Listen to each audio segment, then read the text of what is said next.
Hemos hablado de factores que van a desencadenar el trabajo del parto y la contracción uterina, que tiene que tener sus características para que desencadene un trabajo de parto normal. Van a haber ciertas distocias de dinámica uterina que van a hacer que cada vez el trabajo del parto se prolongue más y no se pueda concluir en el tiempo que nosotros vamos a esperar. Entonces vamos a saber qué es una contracción uterina, una hiposistolia, una taquisistolia y una polisistolia. Esas alteraciones de las contracciones y de la dinámica uterina se puede regular. Nosotros podríamos regular y mejorar ese trabajo de parto para que culmine en un trabajo de parto fisiológico o un parto vaginal. Entonces, entre las distocias de contractilidad o de dinámica uterina, nosotros vamos a tener las que se alteran en su frecuencia, las que se alteran en su intensidad, en su duración. ¿Qué van a hacer entonces estas distocias? Las distocias van a ser aquellas producidas por la existencia de una actividad uterina defectuosa, ineficaz o inapropiada para conseguir la dilatación cervical o el descenso de la presentación. Entonces se van a producir alteraciones, como les digo, en la frecuencia. Hemos dicho que deben haber aproximadamente entre 3 a 5 contracciones en 10 minutos para que desencadene un trabajo de parto. Entonces, en estas alteraciones de frecuencia, el número de contracciones que aparecen en un periodo de 10 minutos va a ser generalmente menor a estas, ¿no? La intensidad se va a medir en milímetros de mercurio y se va a comparar con la diferencia de presión desde el tono basal hasta el punto más alto de la contracción, que generalmente debería ser entre 30 a 50 milímetros de mercurio de intensidad. Y la duración va a ser el tiempo que dure una contracción desde su inicio hasta que termine generalmente. Y esto también va a depender mucho de cómo se produce la contracción uterina y el tiempo que dura en segundos. Y el tono basal va a ser la presión intrauterina que se va a mantener entre las contracciones, que generalmente tiene aproximadamente una intensidad de 8 a 12 milímetros cuando el útero se mantiene blandito. Entonces, algunas de estas alteraciones van a provocar estas alteraciones en la contracción. Ahora, para que nosotros sepamos o podamos evaluar las contracciones uterinas, tenemos que hacer la palpación abdominal.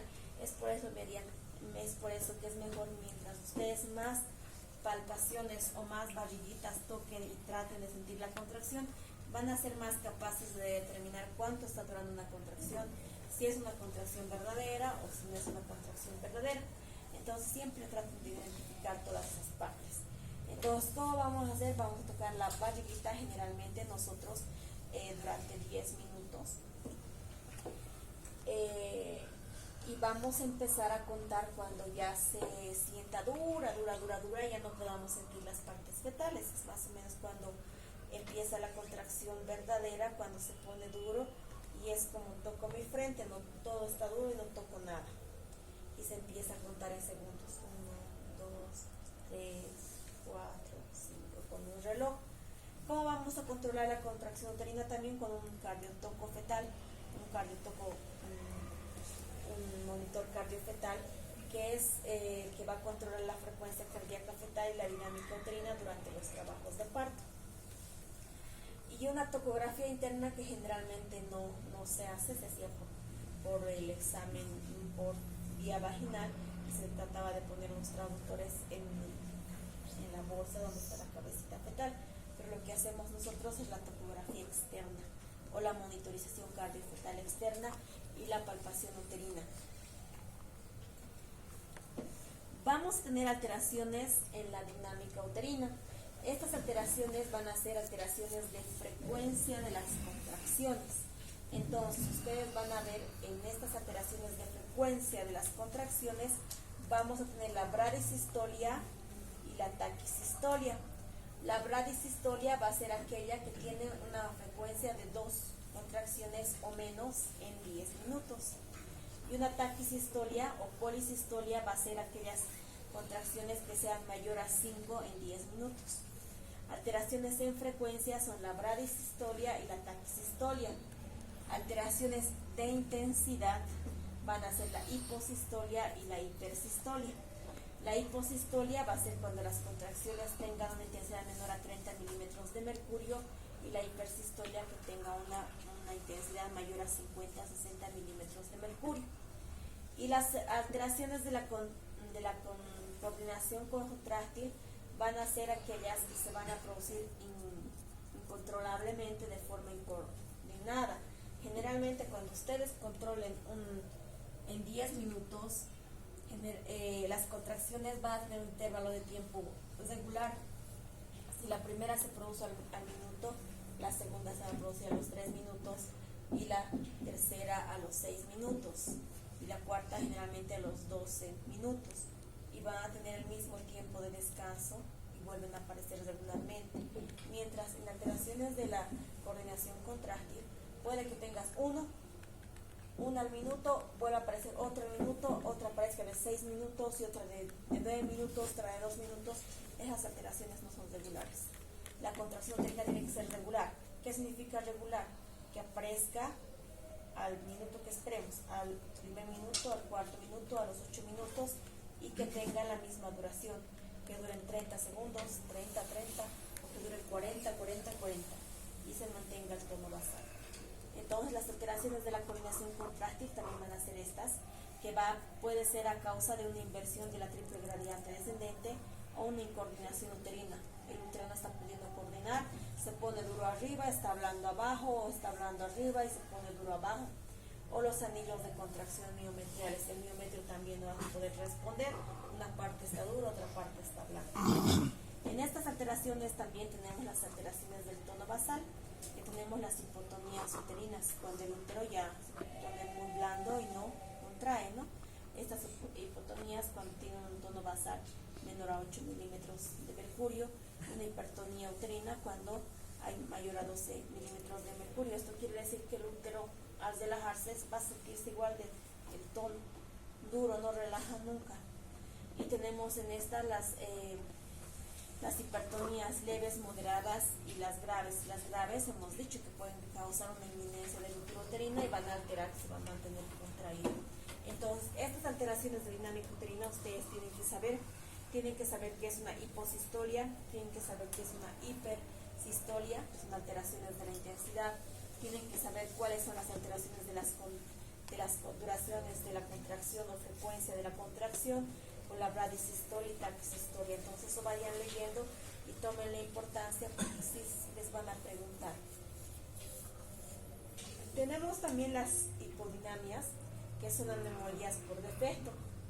Se va a englobar en las hipodinamias la asunción de la bradisístolia o la hiposistolia o hipotonía. ¿Qué era la bradisístolia? La bradisístolia va a ser la bradisístolia, alteraciones de la frecuencia, alteraciones de la intensidad son la hiposistolia y la hipotonía, ¿no? Del tono. Entonces, en estas hipodinamias, ustedes pueden decir se realiza la inducción o conducción del trabajo de parto por hipodinamia o por hiposistolia. Entonces tienen que poner que se va a producir o por qué vamos a hacer la conducción del trabajo de parto por alguna de estas alteraciones. Entonces las hipodinamias va a ser la mezcla de las tres, y estas van a ser porque se van a producir contracciones generalmente que tengan una intensidad menor a 25 o 30 milímetros de mercurio, que tengan menos de 2 contracciones en 10 minutos y el tono uterino sea muy bajo. Mientras que las hiperdinamias van a ser lo contrario, aquellas que van a tener contracciones uterinas de más de 60 milímetros de mercurio, o sea, muy duras, con el útero muy duro, más de 5 contracciones en 10 minutos y el tono uterino permanezca aumentado generalmente por encima de los 12 milímetros de mercurio y no mantenga su tono basal normal. Con estas vamos a tener el riesgo nosotros de hacer una inminencia de ruptura uterina. Y las incoordinaciones que hemos dicho, ¿no? Que el útero no va a ser, cómo va a responder a todas las cosas. Generalmente tenemos incoordinaciones de primer, segundo grado.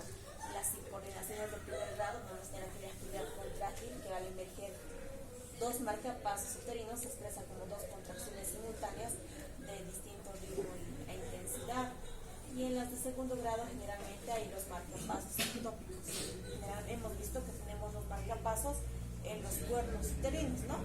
Y estos van a desencadenar la contracción estas alteraciones puede que haya otro marcapaso en otro lado y mandar ciertas respuestas al estímulo de la oxitocina de forma incoordinada. En estas incoordinaciones también uterinas o disnimias podemos tener la inversión del triple gradiente descendente, un anillo de constricción, porque en un lado se va a producir la contracción, en otro también, entonces van a ir jalando hacia ciertos lados. En estas hipodinamias, en estas alteraciones conjugadas de todo esto, ya hemos visto que puede ser por causa de generalmente primaria o idiopática o secundaria. Pueden presentarse aisladas o conjuntamente, se van a diagnosticar por radiotomografía o por la palpación.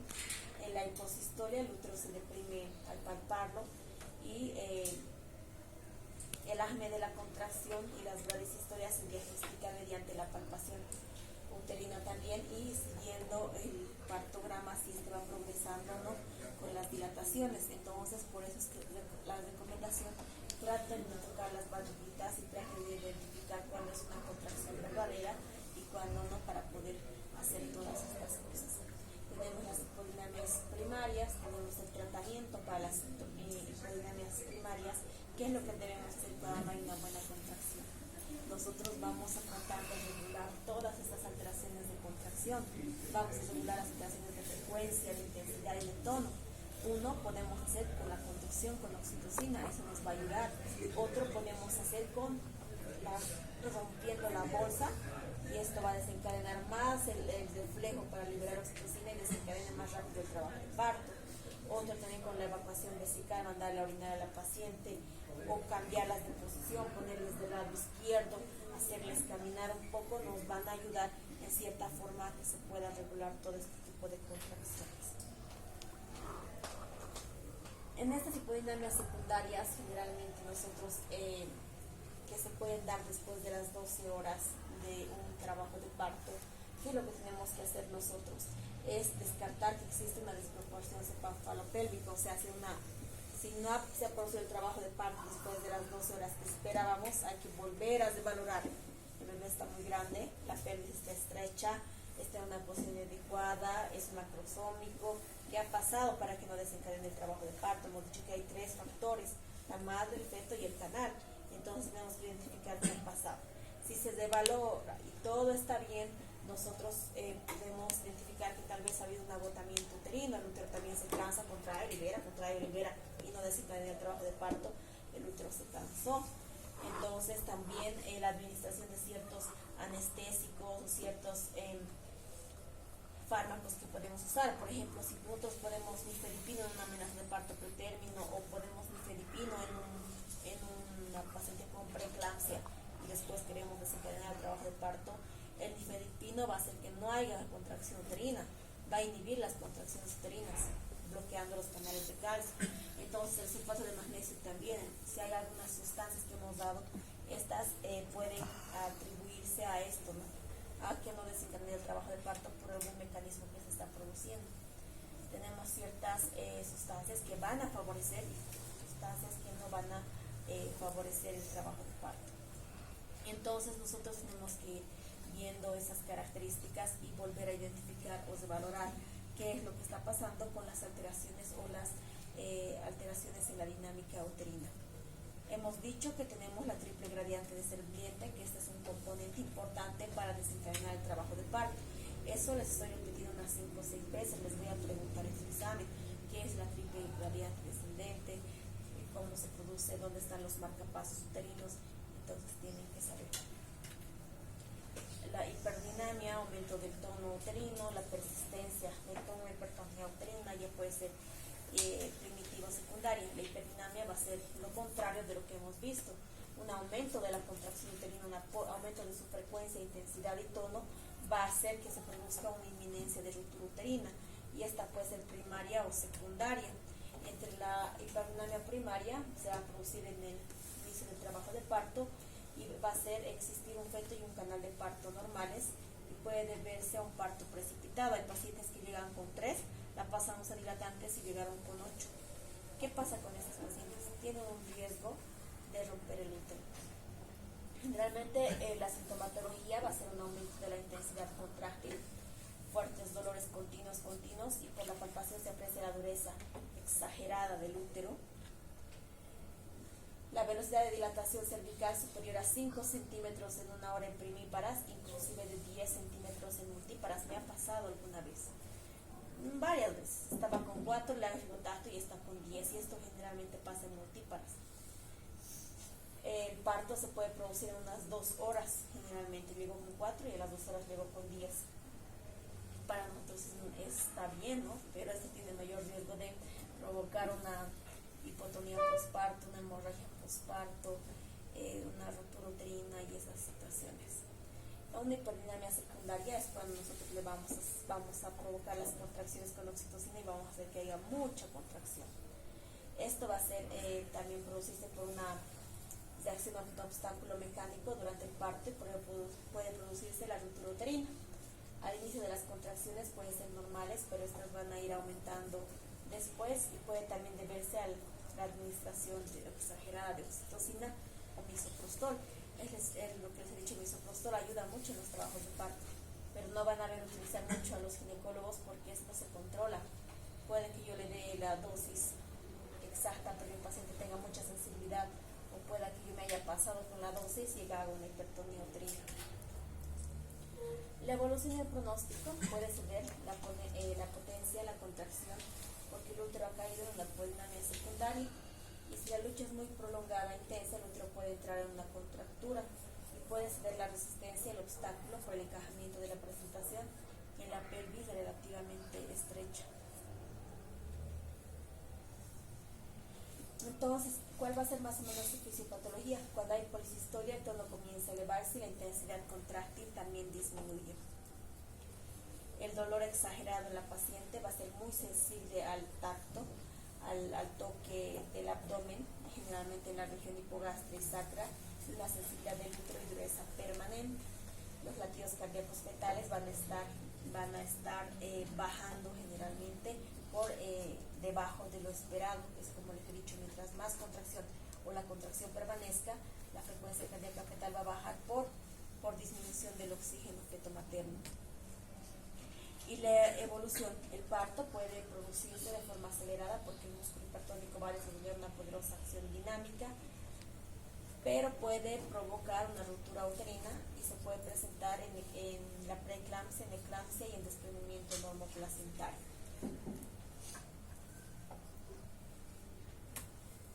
Después tenemos las distocias por perturbación de la contracción, por la triple gradiente descendente alterada. Vamos a tener los espasmos de contractilidad que van a afectar profundamente la regularidad de la intensidad, la duración, la frecuencia de las contracciones y el tono uterino.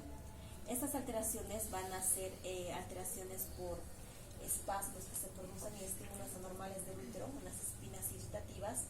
Unas veces van a actuar sobre el cuello uterino y otras pueden excitar al cuerpo uterino. Y es como les he dicho, ¿no?, que se cree que puede existir dos marcapasos o un gradiente invertido que puede hacer que se produzca la alteración en la contracción que se espera que sea normal.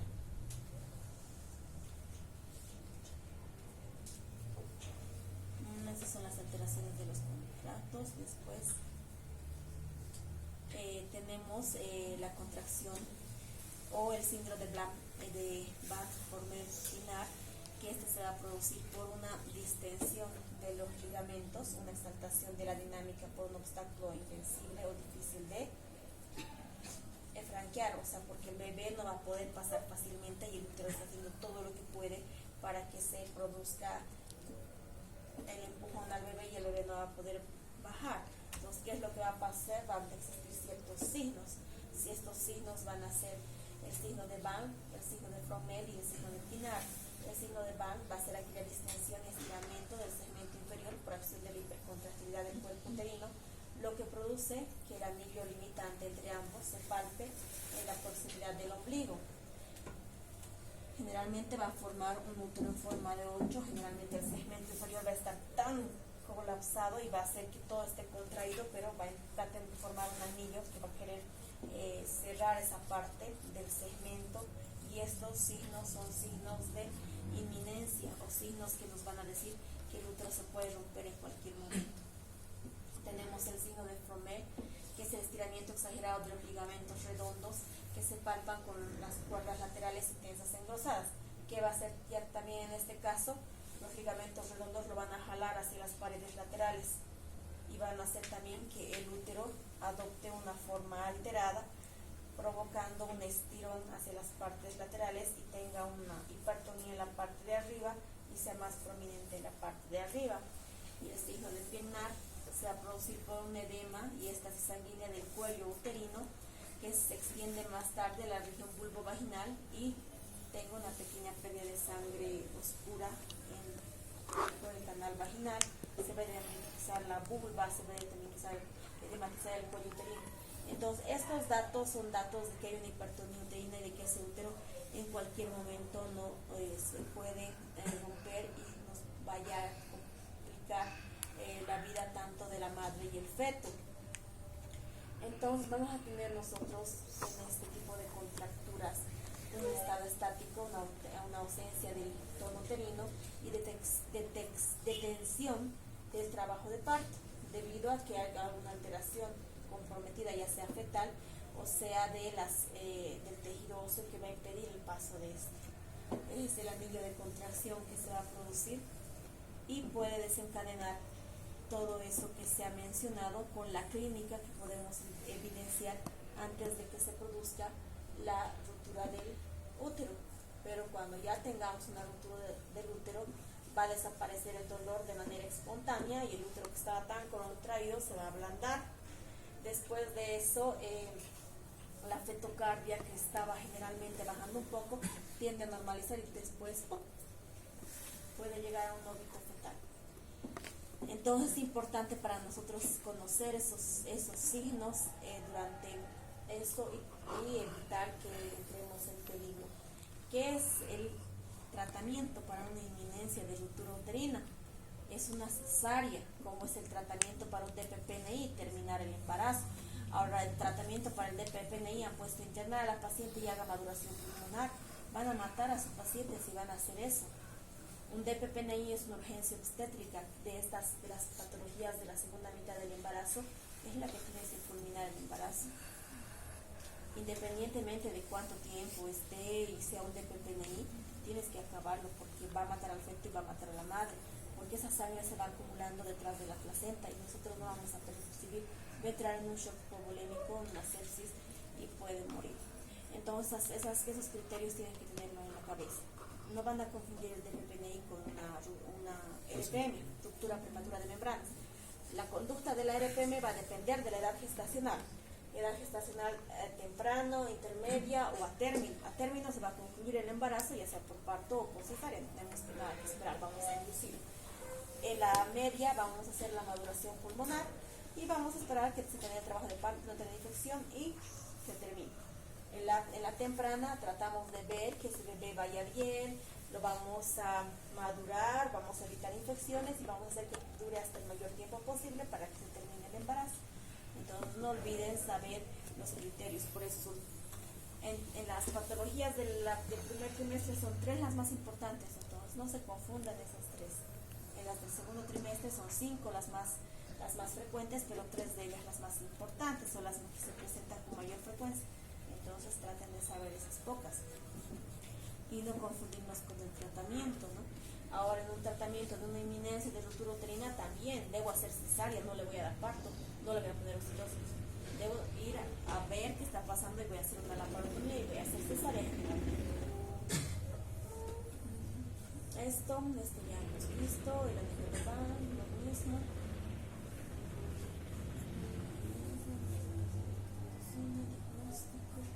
Los mecanismos de la hipertonía uterina, hipertonía por historia, por incoordinación, por distensión, hipertonía, y eso era toda esa parte.